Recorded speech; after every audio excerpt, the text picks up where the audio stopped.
معزز سامعین گرامی قدر، غزوہ بدر کے احوال کو آپ لوگوں کے سامنے رکھا۔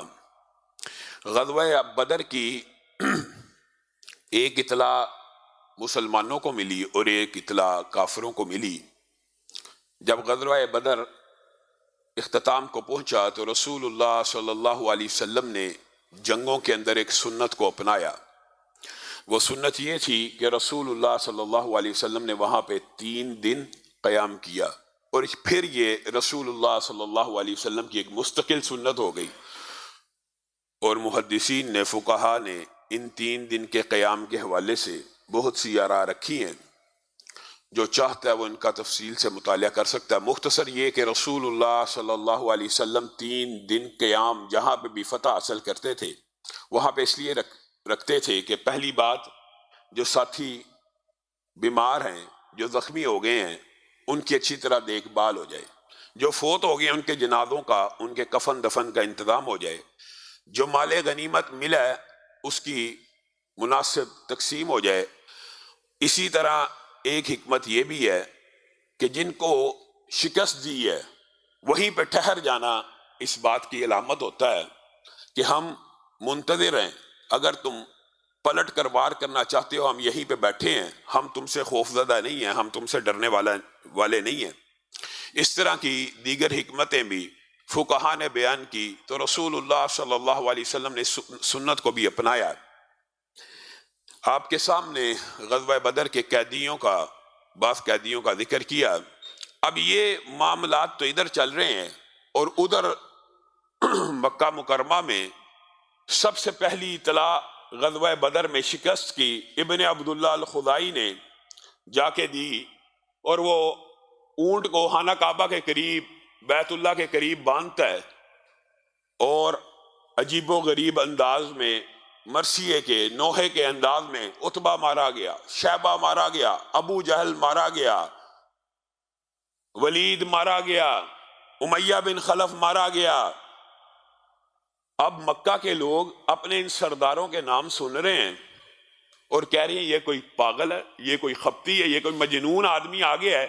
صفوان بن امیہ، جنہوں نے ابھی اسلام کو قبول نہیں کیا، خانہ کعبہ حتیم کے قریب بیٹھے ہیں، کہنے لگے اس سے پوچھ، امیہ کے بارے میں بھی کہتا مارے گئے ہیں، یہ جو صفوان ہے کیا یہ بھی مارا گیا؟ اگر یہ کہے گا مارا گیا ہے تو ہم سمجھ لیں گے کہ اس کی عقل کے اوپر نشے نے غلبہ کیا ہے یا محبوط الحواس ہو گیا ہے۔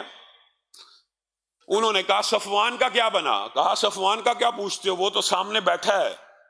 یہ بات سن کے پورے قریش مکہ کے اوپر سکتہ طاری ہو گیا، ایک عجیب سی کیفیت، یقین نہ آنے والی۔ اتنی دیر میں دیگر رؤسا اور سردار بھی آ رہے ہیں۔ باب یہ بھی طویل ہے، مختصر کر کے آپ کے سامنے رکھتا ہوں۔ ابو سفیان بھی آئے، ابھی انہوں نے بھی اسلام کو قبول نہیں کیا ہوا۔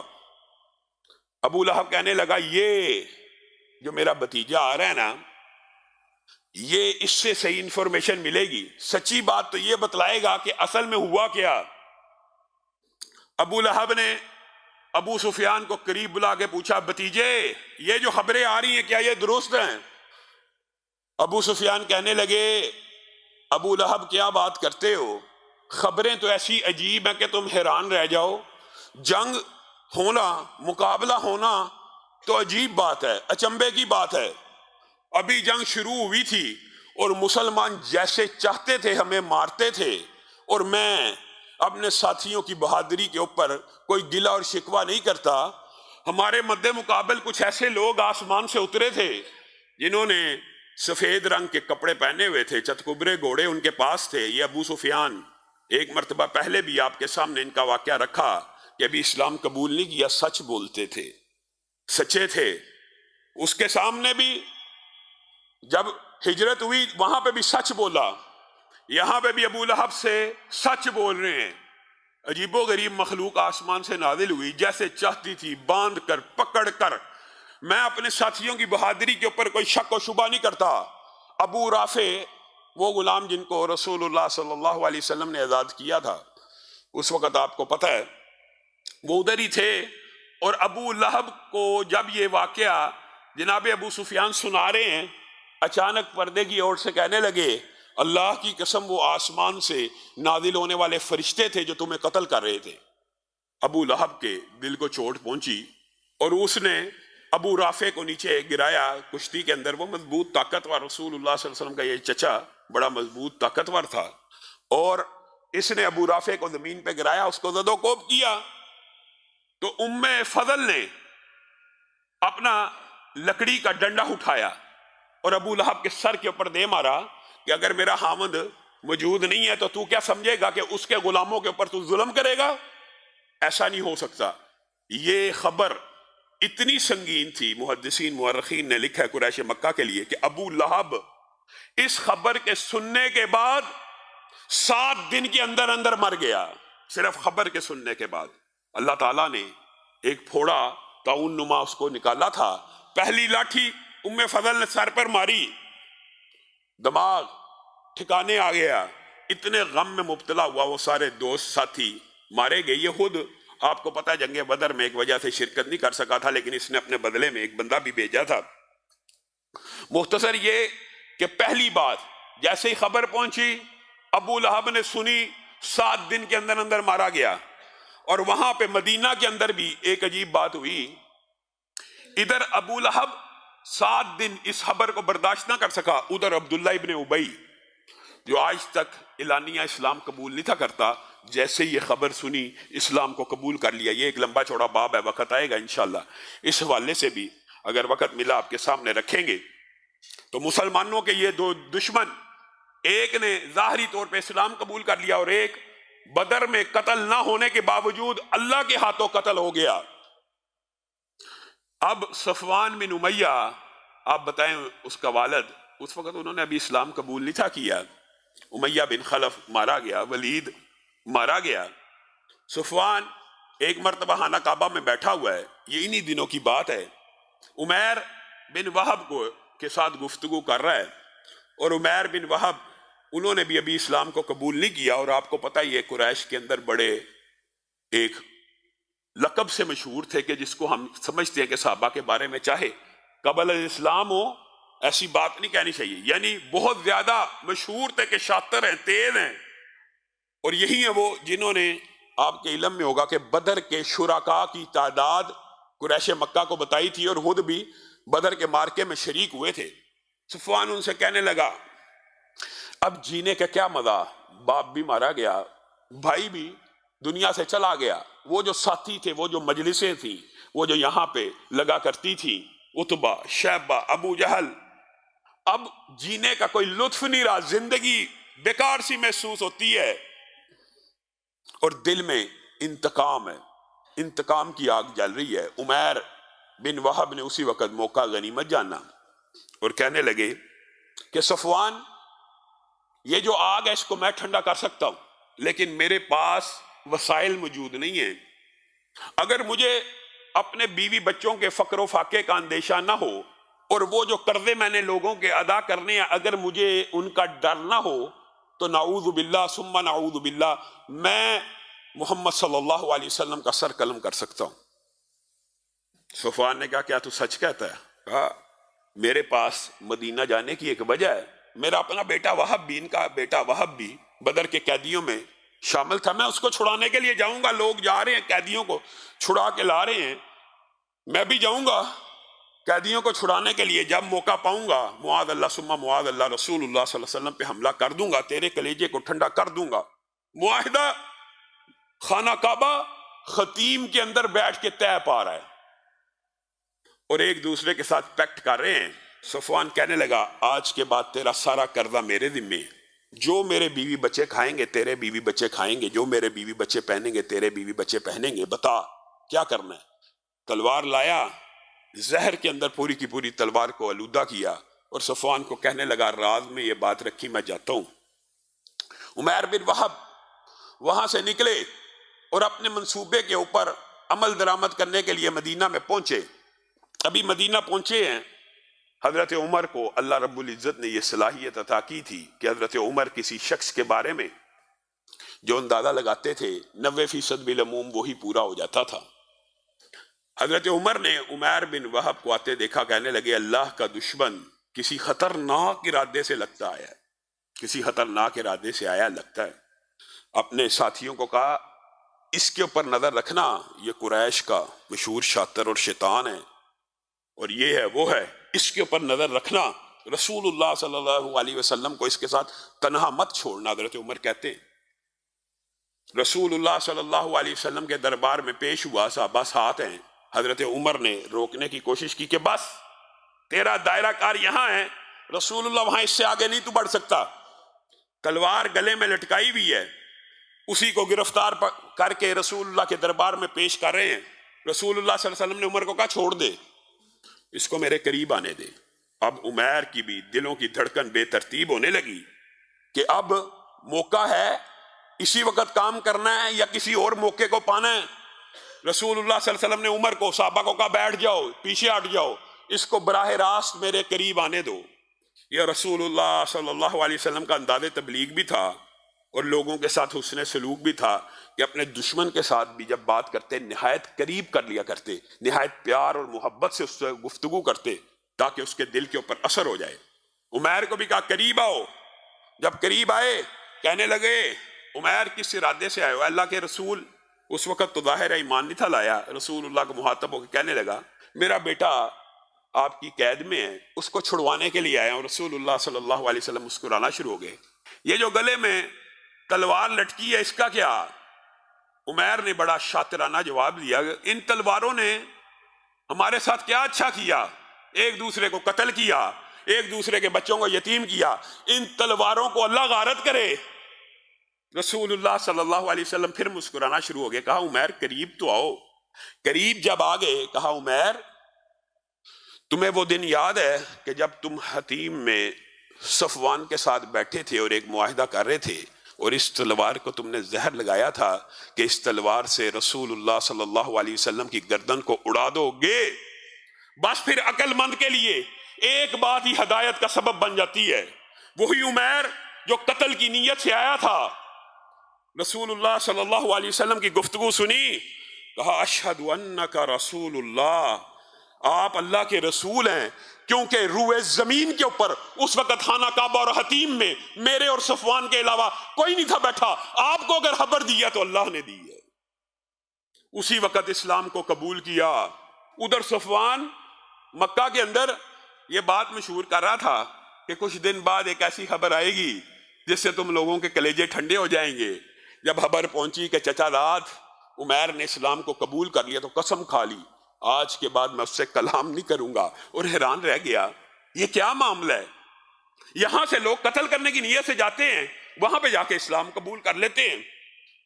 خیر بات آئی ہے تو یہ بات بھی مکمل کرتا ہوں. یہ وہی صفوان ہیں کہ جنہوں نے، آپ کو پتا فتح مکہ کے اوپر چند سرداروں نے فتح مکہ کے اوپر لشکر سے مقابلہ کیا تھا. اس میں اکرمہ بن ابی جہل اور صفوان بھی شامل تھے اور بعض چند اور قریش مکہ کے سردار تھے. والد اور بھائی جنگ بدر میں مارے گئے تھے، انتقام کی آگ تھی. لیکن جب فتح مکہ کے اوپر شکست واضح دیکھ لی تو یہ بھی اکرمہ کی طرح یہ بھی بھاگ گئے اور انہوں نے بھاگ کے جدہ میں پناہ لی اور کوشش یہ تھی کہ جو کوئی کشتی آئے گی اس پہ سوار ہو کے جزیرۃ العرب ہی کو چھوڑ دوں گا. اب میرا انجام تو بہت برا ہوگا. ادھر عمیر اس موقع کے اوپر صفوان کی بات آئی ہے تو اس بات کو مکمل کر رہا ہوں. اس موقع کے اوپر عمیر رسول اللہ صلی اللہ علیہ وسلم کی خدمت میں حاضر ہوئے اور کہنے لگے اتنے بڑے بڑے دشمنوں کو امان مل گئی، اتنے بڑے بڑے دشمنوں کو آپ نے امان دے دی. اور امان کا مطلب یاد رکھیے یہ نہیں ہوتا کہ کوئی اسلام قبول کرے تو اس کی جان بخشی جائے. پہلے بھی آپ کے سامنے رکھا تھا، امان کا مطلب ہوتا تیری جان بخش دی، چاہے تو اسلام قبول کر یا نہ کر تیری جان کو بخش دیا گیا. اب آپ کو پتا یہ ساری زندگی مسلمانوں کے خلاف جنگیں لڑنے والے سردار تھے. عمیر رسول اللہ صلی اللہ علیہ وسلم کی بارگاہ میں آئے، کہنے لگے ہر دشمن کو، ہر مخالف کو آپ کے سایہ رحمت میں جگہ مل گئی، کیا صفوان کو امان نہیں مل سکتی؟ عمیر تو چاہتا ہے صفوان کو امان مل جائے؟ ہاں میں چاہتا ہوں، میرا چچا داد ہے، میرا بھی رشتہ دار ہے، سارا قریش ہمارا رشتہ دار ہے. جہاں پہ اتنی عزت اکرام اپنے قبیلے کو مل رہا ہے، صفوان کو بھی امان دے دیجئے. جا عمیر، تو نے مانگی میں نے عطا کی. اللہ کے رسول صفوان کیسے مانے گا؟ یعنی خود بھی یقین ہے کہ اتنے جرائم ہیں کہ صفوان کیسے مانے گا کہ رسول اللہ صلی اللہ علیہ وسلم نے امان دے دی؟ بعض روایات میں آتا ہے رسول اللہ صلی اللہ علیہ وسلم نے اپنی چادر دی، بعد میں آتا ہے امامہ دے دیا کہ جا اس کو دکھا دیے رسول اللہ نے تیری امان نشانی کے طور پہ یہ چادر اور امامہ دے دی ہے۔ اب عمیر صفوان کے پیچھے پیچھے تعاقب میں جدہ پہنچتے ہیں، کشتی پہ بیٹھ چکے ہیں، اور صفوان نے جب عمیر کو دیکھا تو کہنے لگا اللہ کی قسم میرے سے کلام نہ کری، تیرا میرا معاہدہ ہوا تھا اور میں نے اللہ کی قسم کھائی تھی اور میں تیرے ساتھ کبھی کلام نہیں کروں گا۔ صفوان کیوں اپنے آپ کو ہلاکت میں ڈالتے ہو؟ اور یہ عربی زبان کا مشہور مکالمہ ہے، اور عربی ادب میں ہی اس کا پڑھنے کا جو لطف ہے، اردو میں کوشش کریں گے آپ کے سامنے کچھ رکھیں۔ کیوں اپنے آپ کو ہلاکت میں ڈالتا ہے؟ رسول اللہ صلی اللہ علیہ وسلم نے تجھ جیسے مجرم کو بھی امان دے دی ہے، میرے جیسے مجرم کو ممکن نہیں ہے۔ یہ امامہ دیکھ رہا ہے، یہ چادر دیکھ رہا ہے، یہ رسول اللہ صلی اللہ علیہ وسلم نے بطور نشانی عطا کی ہے۔ کیا باتیں کر رہا ہے؟ مجھے امان مل سکتی ہے؟ کبھی نہیں مل سکتی۔ اور فدا کا ابی و امی، یہ عمیر نے تبلیغی حکمت عملی کو اختیار کیا۔ صفوان تجھ پہ میرے ماں باپ قربان ہو تاکہ دل نرم پڑ جائے۔ صفوان میرے سے کلام کر، تجھ پہ میرے ماں باپ قربان ہو۔ ہوا افضل الناس، ہوا احلم الناس، ہوا افضل الناس، ہوا احلم الناس۔ اے صفوان تجھے کیا پتا رسول اللہ صلی اللہ علیہ وسلم کیا ہیں؟ وہ لوگوں میں سب سے زیادہ افضل ہیں، وہ لوگوں میں سب سے زیادہ حلیم ہیں، وہ لوگوں میں سب سے زیادہ رحم کرنے والے ہیں۔ ہوا اجود الناس، وہ لوگوں میں سے سب سے زیادہ سخی ہیں۔ تو اپنی امان کی بات کرتا ہے؟ خدا کی قسم اگر تو رسول اللہ صلی اللہ علیہ وسلم کی سایہ شفقت میں آ جائے، تجھے پتہ ہی نہیں رسول اللہ صلی اللہ علیہ وسلم تیرے ساتھ کیا معاملہ کرے۔ اچھا،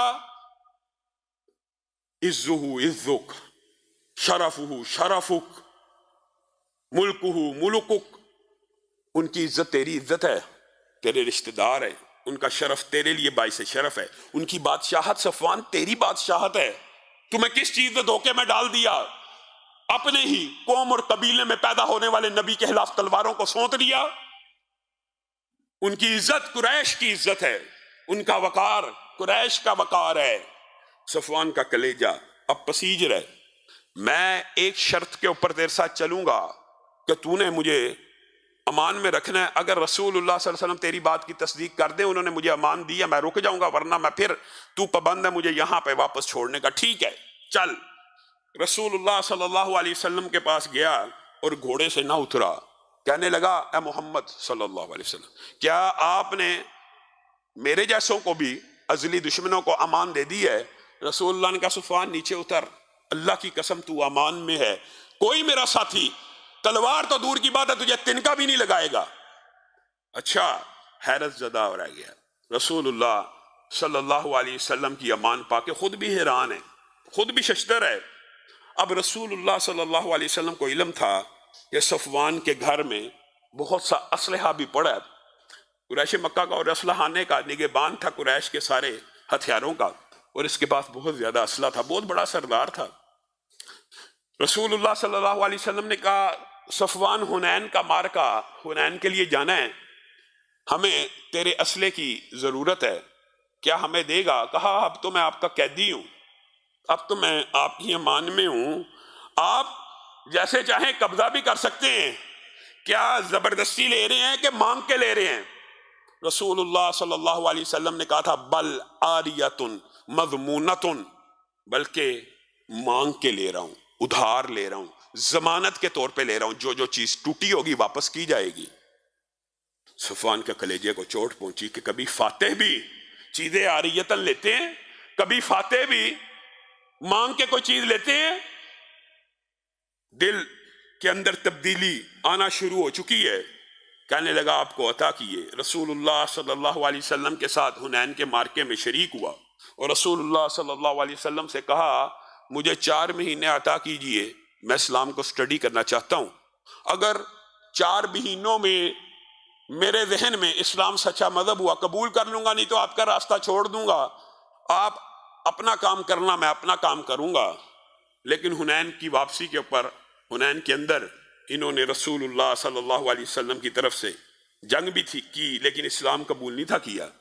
حنین کے مارکے سے واپس آئے، صفوان خود بیان کرتے ہیں میں بطور مسلم تو حنین میں شامل نہیں تھا ہوا، لیکن رسول اللہ صلی اللہ علیہ وسلم نے مجھے اتنا عطا کیا، ایک ایک لمحے کے اوپر، ایک ایک میل کے اوپر، ایک ایک سفر کے اوپر، ہر لحظہ، ہر آن مجھے اتنا دیا کہ میرے دل سے نفرت، بغض، حسد کی ایک دیوار ٹوٹتی چلی گئی۔ وہ جو 4 مہینے کا میں نے محمد الرسول اللہ صلی اللہ علیہ وسلم سے ٹائم مقرر کیا تھا، صرف 3 ہفتے نہیں تھے گزرے، میں نے رسول اللہ کے سامنے، ان کے دربار میں، ان کے سامنے بیٹھ کے کہا تھا اشہد انک رسول اللہ، اے اللہ کے رسول، آپ یقیناً اللہ ہی کے رسول ہیں۔ یہ اخلاق، یہ معاملات، یہ حسن تعامل آپ کے علاوہ کوئی نہیں کر سکتا۔ یہ وہی صفوان ہیں کہ پھر جن کے خاندان کے اندر عظمتوں کی داستان ہے۔ میرے بھائیوں، آپ کو کچھ لوگوں نے گمراہ کیا ہوا،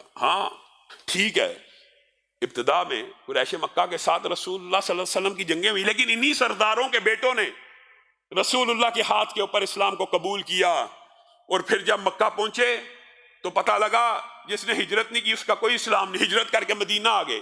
یہاں آ کے پتہ چلا کہ فتح مکہ کے بعد کوئی ہجرت نہیں۔ حضرت عباس کے پاس ٹھہرے، رسول اللہ صلی اللہ علیہ وسلم نے کہا تو ہجرت میں تخیر کر چکا ہے، واپس مکہ چل، اسلام کی تبلیغ کر۔ پھر انہوں نے ساری زندگی اسلام کی تبلیغ کی۔ ان کا بیٹا عبداللہ، وہی عبداللہ جس کے بارے میں مشہور ہے کہ اس کے گھر میں مکہ میں چولہا نہیں تھا پوجا کرتا، کس کے لیے؟ غریبوں کے لیے، مفلسوں کے لیے، مزدوروں کے لیے۔ پھر یہاں پہ انہی صحابہ نے جو پہلے رسول اللہ صلی اللہ علیہ وسلم کے خلاف تلواروں کو بے نیام کرتے تھے، اسلام قبول کرنے کے بعد عظمتوں کی داستانیں رقم کی۔ اللہ رب العزت جو کہا گیا، جو سنا گیا، اس کو سمجھنے کی توفیق عنایت فرمائے۔